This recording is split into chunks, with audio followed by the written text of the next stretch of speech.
See, the honourable member for Edmonton Ellerslie is looking to join debate.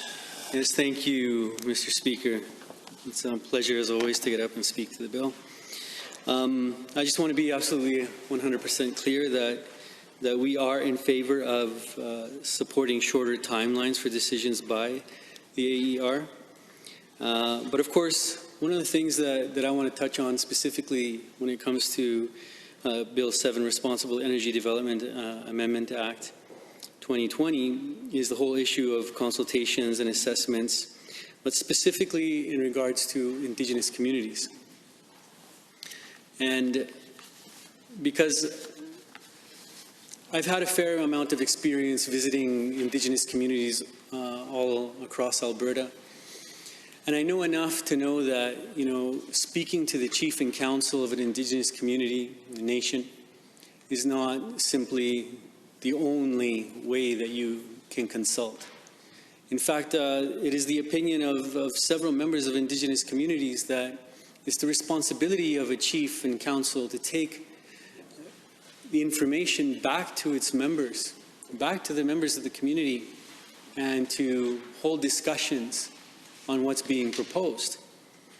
Now, I want to, and it's important because we're putting this in this context because, of course, we're trying to shorten the timelines, while at the same time, if we are to truly respect how Indigenous communities discern whether they want to move forward with a particular project or how they are going to be participating within a particular project, that needs to take its time as well.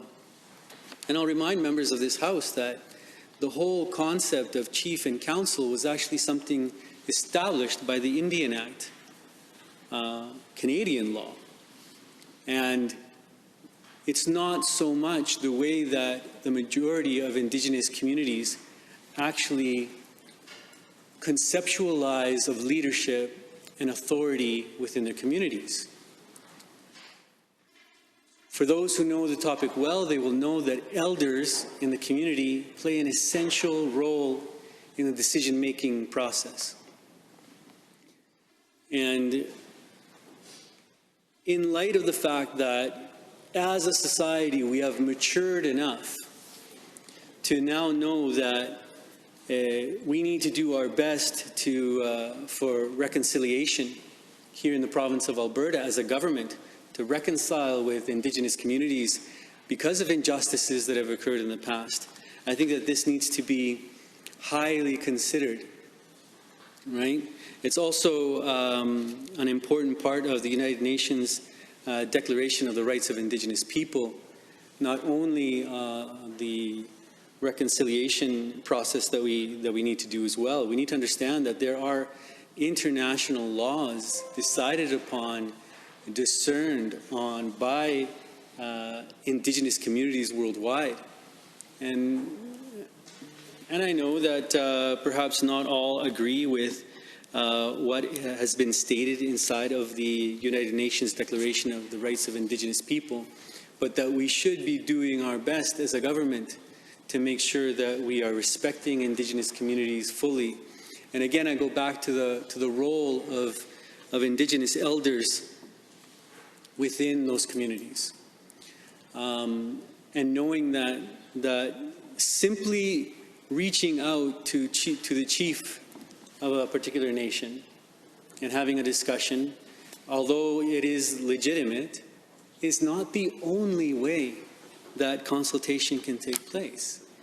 And if we are to be fair and just in our processes, then we should strive to encourage and provide the time for Indigenous communities to actually go through a consultation process with people in their communities, right? So I know it's kind of like a catch-22. We're saying let's shorten the timelines, but we're also saying let's make sure to respect the time that is required for communities to actually have a voice at the table, and not conceptualize chief and council and Indigenous communities as all being just one homogeneous group of people.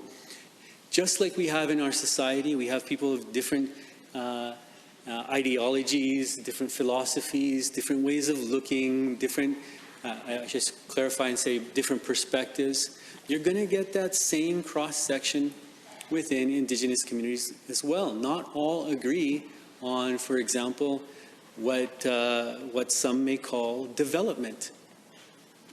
And it's really important that we respect all the particular perspectives within Indigenous communities so that when we're moving forward as a society together, hand in hand, trying to make Alberta a better place, we're doing it where we're trying to respect the most amount of people as we possibly can within a process.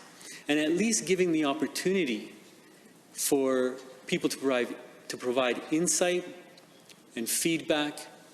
And of course, I mean, it's a well-known perspective now that's been shared with Canadian society, or I would say is, North American society in general, that Indigenous peoples, especially traditional perspectives, choose to contemplate how a particular decision is going to affect even 7 generations down the line.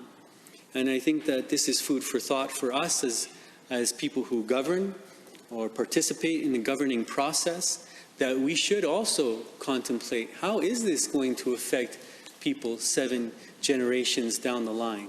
And that it's important for us to not only provide the time for Indigenous communities to do that themselves, but then also us to be able to contemplate that and take into consideration. So that being said, I just want to say that, for example, when we were in government, and it's something that was really near and dear to my heart, is making sure that we were putting in place the calls for action of the Truth and Reconciliation Commission at the time. As people well know, prior to 2015, there were a number of hearings held throughout the entire country regarding truth and reconciliation with Indigenous communities. Members from communities had an opportunity to come into these large general assemblies and actually share their personal and historical perspectives among these large groups of people from Indigenous and non-Indigenous backgrounds. And it was such an incredible learning opportunity for the people that participated in this process. And I think that it's important for us to do justice to not only the people who participated and dedicated their time and energy and immense efforts to going through these processes of discernment and coming up with these calls to action of the Truth and Reconciliation Commission, but to make sure that within our own processes and how we relate and interrelate with Indigenous communities here better stated, Indigenous nations here in the province of Alberta, that we pay respect to that process and that we make sure that we're incorporating as much as we possibly can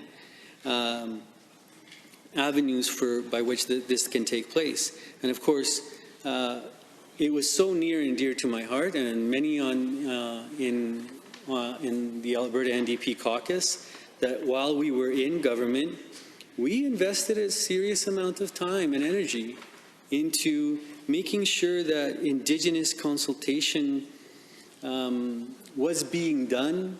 And not only that, we were just saying, okay, let's do it. No, it was actually providing the space to have these conversations about how we can potentially do it. What does it look like? So that it's not a top-down approach of saying, okay, well, we're gonna consult. We're gonna provide the opportunity, and this is how it's gonna be done. No, actually working with Indigenous communities.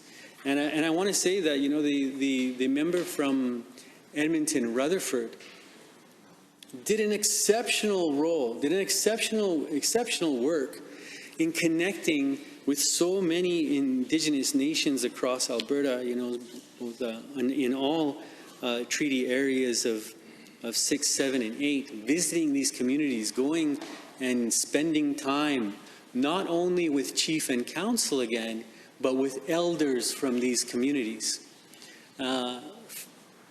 I can tell you that, and I'm sure that many people within this House actually feel this way and think about it this way, but we respect our elders.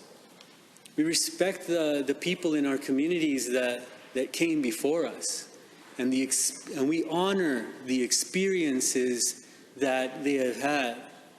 And when they speak, we listen so that we may gain insight upon how they lived their lives and how they made decisions. And of course, again, you're going to get a wide spectrum of different beliefs and ways of looking at life and the world. But it's important that we provide that opportunity. And I just wanted to speak to the fact that the member from Edmonton Rutherford, while he was the Minister of Indigenous Relations, did a phenomenal job of making sure to connect with Indigenous communities and then discuss and come up with, in concert with them, what consultation capacity to ensure that Indigenous people could participate in the very best way possible within on how we were interacting, you know, and I would say that in that nation-to-nation relationship. So it's really important that this not be swept aside, swept under the rug, that we continue to look at ways that this can be done in the most effective manner. I understand that shorter timelines are important in order to make so that we can have projects move forward in a more timely manner. But again, what we're seeing here is that we're setting arbitrary timelines.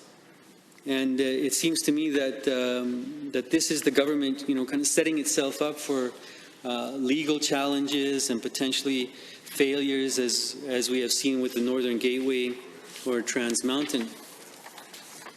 So it's important that that we take all this into consideration. Now, one of the things that I wanted to bring up is that when we were in government very early on, and thanks to us having an incredible, insightful leader and others that were leading in our government, we were able to get a number of different stakeholders from different perspectives, right?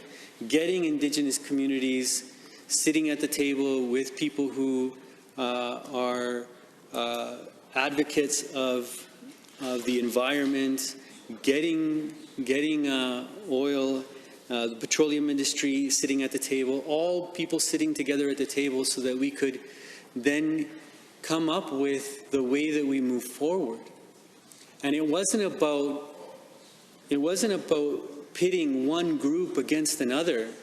No, it was a way of getting everybody to sit at the table and to discuss how we could potentially move projects forward in a respectful manner, making sure that everybody had input within the process. So at least us who are on the governing side could then take those perspectives, those insights into consideration when coming up with changes in the law and regulation as they applied, and particularly in this instance to the AER.